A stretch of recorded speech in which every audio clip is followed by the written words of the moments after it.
वो 6 वैक्सीन जो दुनिया को कोविड-19 से बचा सकती है।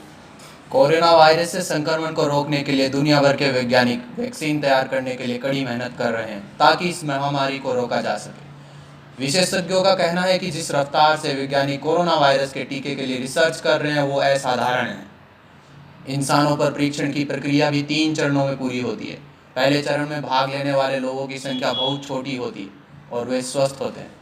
दूसरे चरण में परीक्षण के लिए भाग लेने वाले लोगों की संख्या ज़्यादा रहती है और कंट्रोल ग्रुप्स होते हैं ताकि ये देखा जा सके वैक्सीन कितना सुरक्षित है। कंट्रोल ग्रुप का मतलब ऐसे समूह से होता है जो परीक्षण में भाग लेने वाले बाकी लोगों से अलग रखे जाते हैं। प्रयोग के तीसरे चरण में ये पता लगाया जाता है कि वैक्सीन की कितनी खुराक असरदार होगी। फिलहाल अच्छी बात यह है कि महज 3 महीने के भीतर कोविड-19 की वैक्सीन पर काम कर रही 90 रिसर्च टीमों में से 6 उस मुकाम पर पहुंच गई है जिसे एक बहुत बड़ा लक्ष्य माना जाता है और वो है इंसानों पर परीक्षण। हम आगे उन 6 टीकों के बारे में समझने की कोशिश करेंगे जिनके विकास का काम अभी चल रहा है। mRNA 1273 vaccine. मॉडर्न थेराप्यूटिक्स एक अमेरिकी बायोटेक्नोलॉजी कंपनी। ये कंपनी कोविड-19 की वैक्सीन के विकास के लिए नई रिसर्च रणनीति पर काम कर रही है। उनका मकसद ऐसी वैक्सीन तैयार करना है जो किसी व्यक्ति की प्रतिरोधक क्षमता को ट्रेन करेगी ताकि वो कोरोना वायरस के खिलाफ लड़ सके और बीमारी को रोके। ऐसा करने के लिए जो पारंपरिक तरीके अपनाए जाते हैं उनमें जीवित लेकिन कमज़ोर और निष्क्रिय विषाणुओं का इस्तेमाल किया जाता है, लेकिन मॉडर्न थेराप्यूटिक्स की mRNA 1273 वैक्सीन में उन विषाणुओं का इस्तेमाल नहीं किया गया जो कोविड-19 की महामारी के लिए जिम्मेदार हैं। इसके ट्रायल को अमेरिका के नेशनल इंस्टीट्यूट ऑफ हेल्थ की फंडिंग मिल रही है। ये वैक्सीन मैसेंजर RNA या मैसेंजर राइबोन्यूक्लिक एसिड पर आधारित है। वैज्ञानिकों ने लैब में कोरोना वायरस का जेनेटिक कोड तैयार किया। उसके एक छोटे से हिस्से को व्यक्ति के शरीर में इंजेक्ट किए जाने की ज़रूरत होगी। वैज्ञानिक ये उम्मीद कर रहे हैं कि ऐसा करने से व्यक्ति की प्रतिरोधक क्षमता संक्रमण के खिलाफ लड़ने की प्रतिक्रिया करेगी। दूसरी INO 4800 INO 4800 वैक्सीन। अमेरिकी बायोटेक्नोलॉजी कंपनी इनोवियो फार्मास्यूटिकल्स का मुख्यालय पेंसिल्वेनिया में है। इनोवियो भी रिसर्च की नई रणनीति पर अमल कर रही है। कंपनी का फोकस ऐसी वैक्सीन तैयार करने पर है जिसमें मरीज के सेल्स में प्लाज्मिड के जरिए सीधे DNA इंजेक्ट किया जाएगा। इससे मरीज के शरीर में संक्रमण से लड़ने की एंटीबॉडीज़ का निर्माण शुरू होने की उम्मीद है। इनोवियो और मॉडर्न दोनों ही नई तकनीक का सहारा ले रही है जिसमें एक आनुवंशिक संरचना में बदलाव किया जा रहा है या फिर उसमें सुधार किया जा रहा है। चीन में क्या हो रहा है? चीन में इस समय 3 वैक्सीन प्रोजेक्ट्स ऐसे हैं जिनमें ह्यूमन ट्रायल यानी इंसानों पर परीक्षण चल रहा है। इनमें उत्पादन के पारंपरिक तरीकों का इस्तेमाल किया जा रहा है।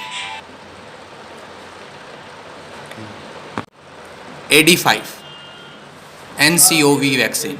16 मार्च को जब मॉडर्न थेराप्यूटिक्स ने इंसानों पर अपनी वैक्सीन का परीक्षण शुरू किया था, चीनी बायोटेक कंपनी कैंसिनो बायोलॉजिक्स ने भी उसी दिन अपने ट्रायल शुरू किए थे। इस प्रोजेक्ट में कैंसिनो बायोलॉजिक्स के साथ इंस्टीट्यूट ऑफ बायोटेक्नोलॉजी और Chinese academy of military medical sciences भी काम कर रहे हैं।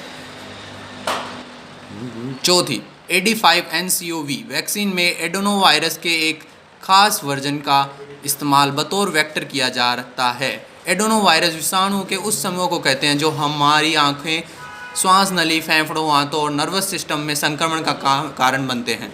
इनके सामान्य लक्षण हैं बुखार, सर्दी, गले की तकलीफ, डायरिया, गुलाबी आंखें। वेक्टर का मतलब वायरस या एजेंट से है जिसका इस्तेमाल किसी कोशिका को DNA पहुंचाने के लिए किया जाता है। वैज्ञानिकों का अंदाजा है कि ये वेक्टर उस प्रोटीन को सक्रिय कर देगा जो संक्रमण से लड़ने में प्रतिरोधक क्षमता के लिए मददगार हो सकता है।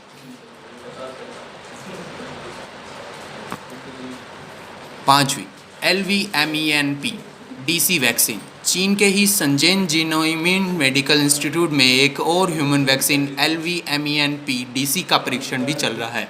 इसमें HIV जैसी बीमारी के लिए जिम्मेदार लेंटिवायरस से तैयार की गई उन सहायक कोशिकाओं का इस्तेमाल किया जाता है जो प्रतिरोधक क्षमता को सक्रिय करती है। वुहान में बन रही एक और वैक्सीन चीन में जिस तीसरी वैक्सीन पर काम चल रहा है उसमें निष्क्रिय वायरस की वैक्सीन दिए जाने का प्रस्ताव है।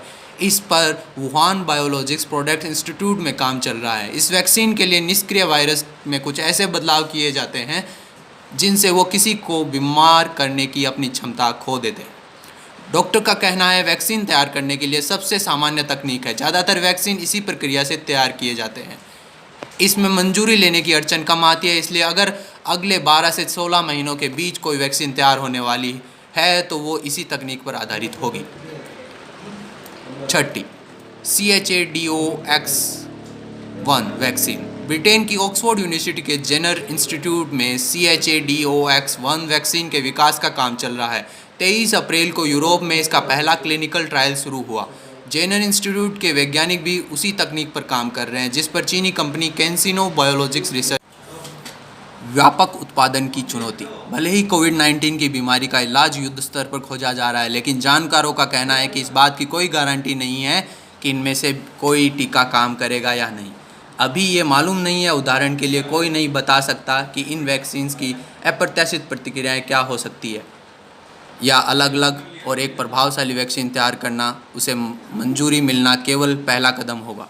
उसके बाद असली चुनौती अरबों लोगों के लिए इस वैक्सीन के उत्पादन और ज़रूरतमंद लोगों तक इसे पहुंचाने की होगी।